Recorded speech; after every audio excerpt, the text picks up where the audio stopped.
Okay, we have a reversing candle, basically to protect from negative energy, and looks pretty good. Very clear. Most of the wax has been consumed, and then the image at the bottom.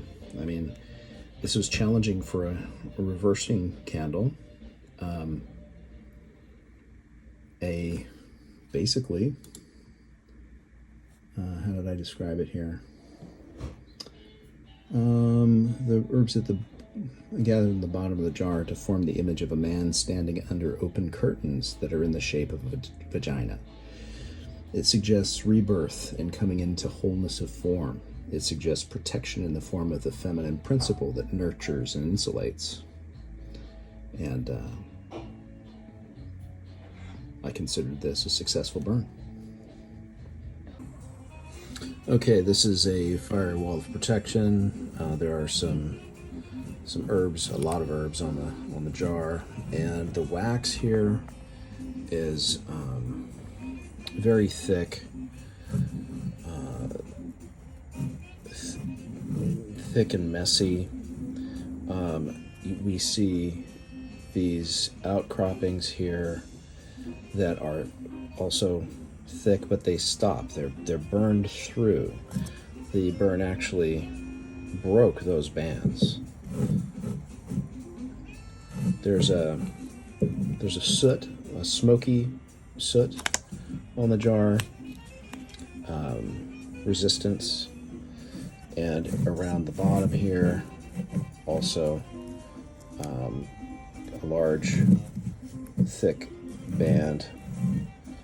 I call it a curb sometimes, and so there are some obstacles, substantial ones, and some of them are being broken through. There's a lot of issues that can be resolved, and but there's still ongoing obstacle that still needs work. So I would say that this candle is powerfully broken through some things, but it's messy. This isn't and this is to protect against evil, hexes, jinx, witchcraft, negative energy, desires, actions, sickness. There's a lot there. So I think that's what we're seeing here is the demonstration of, since that's the petition to work with all those things and protect on all of those things. That's a lot for one candle. Okay, this is a good example of a reversing candle that is successful. There's, as you can see, dark soot on the upper part of the jar, and a lot of resistance there in the beginning. What we have is a situation where there's somebody working against the client. They're both dating the same person, and the other one is working against her. So you can see that there's a lot of messy wax here, that the soot subsides, but it does continue in kind of a messy, sooty wax. You can see that there's this band, this ring of wax at the bottom. However, in this area it clears. It clears the waxy residue, and it also clears this, breaks the ring at the bottom. And so all of that shows the work that the candle did against the resistance, and then broke the obstacle, the boundary. We see a little bit of clarity here. That is positive. And if we can capture it, we have a duck that's floating above what looks like this toiling person down below. And that symbolizes the freedom and the protection from the negativity. The negativity is cast away, cast down, trapped, and I thought that was a very good example of a successful reversal candle in total. Very powerful. This is a money draw candle done in green wax that we have a lot of herbs on the sides, resolvable issues, and we have a messy layer of wax, as you can see, on most of the jar. And then we have a solid thick band around the bottom. All of this indicating resolvable issues that there's turmoil and maybe lack of clarity about, and a substantial obstacle. This, of course, the money draw, they're wanting to bring in more money and prosperity. Most of those herbs, right, on the jar, those are resolvable issues.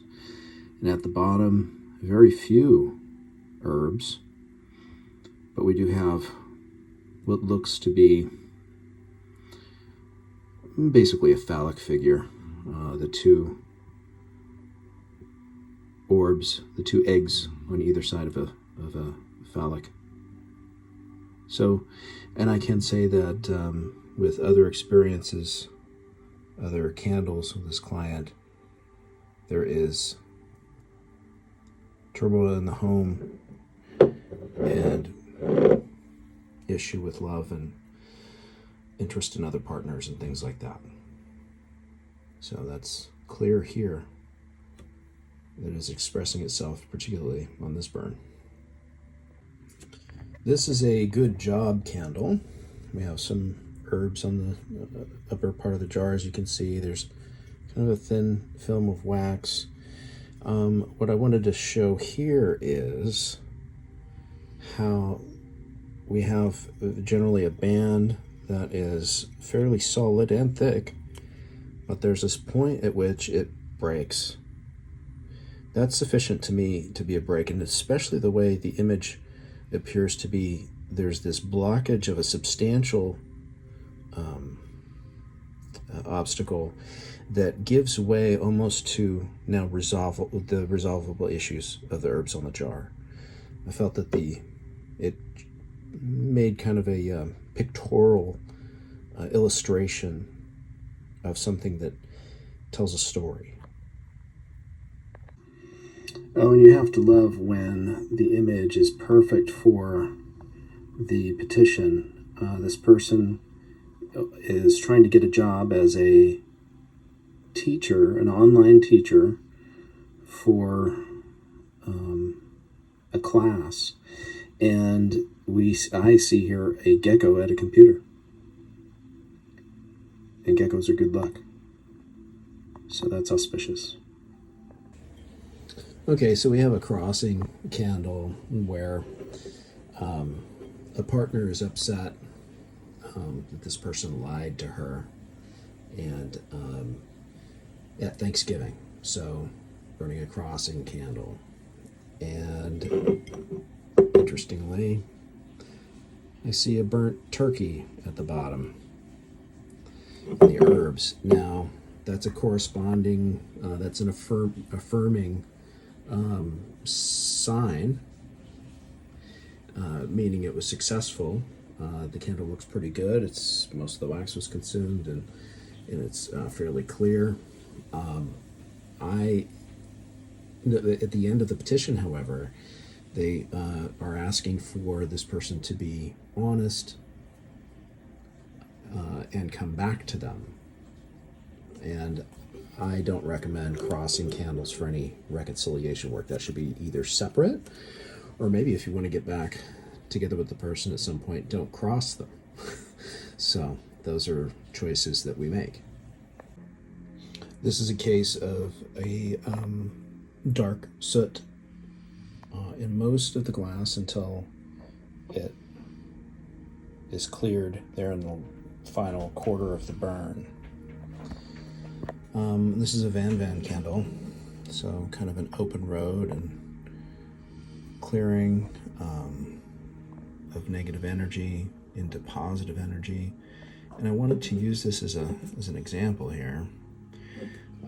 So we have the label. Usually we start on the label side and look for the image there.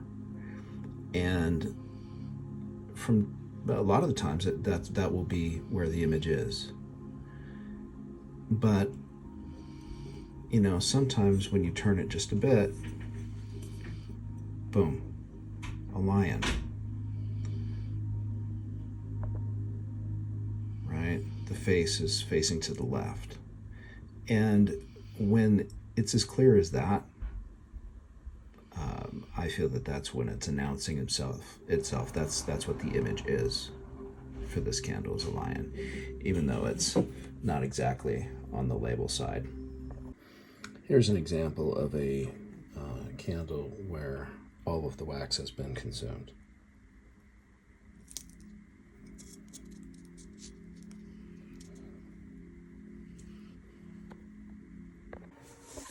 And here's a good example of a broken jar. The flame got hot enough to break the jar. We tape them up for our safety so that we don't, obviously, so we don't cut ourselves and stuff like that. And oftentimes the wax will be missing and maybe a lot of the herbs because it leaks out of the bottom after the crack. So, but this we would interpret as a release of energy. So I'm sure that you've noticed that I'm fairly lenient with most of my candle readings. We are trying to do magic after all. However, this is an example of a candle that is very much stating that it wasn't successful. Thick soot on the upper glass, resistance. It is cracked.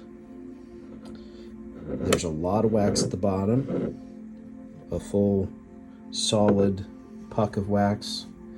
The wick plate is turned upside down and you cannot see the herbs.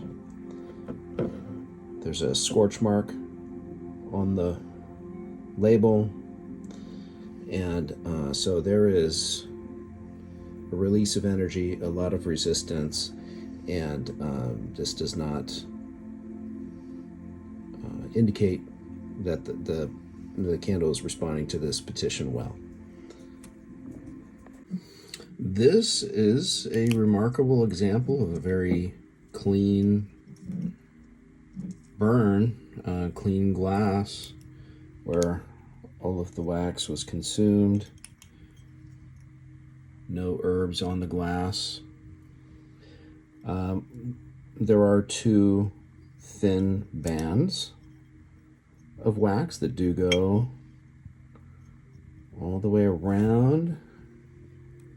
You could maybe call that a place where those bands broke, showing that those small obstacles were overcome. But otherwise, a very clean, there's like one piece. I would give that very much, well, you can do what you need to with that compared to how the rest of the candles are burning for you in whatever season you're burning them in.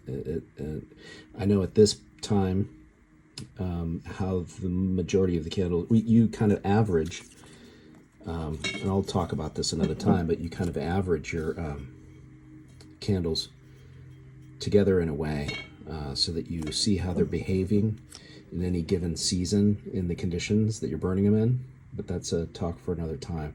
This is an outlier, and it stands out as far as being clear amongst the other candles that I'm reading during this period.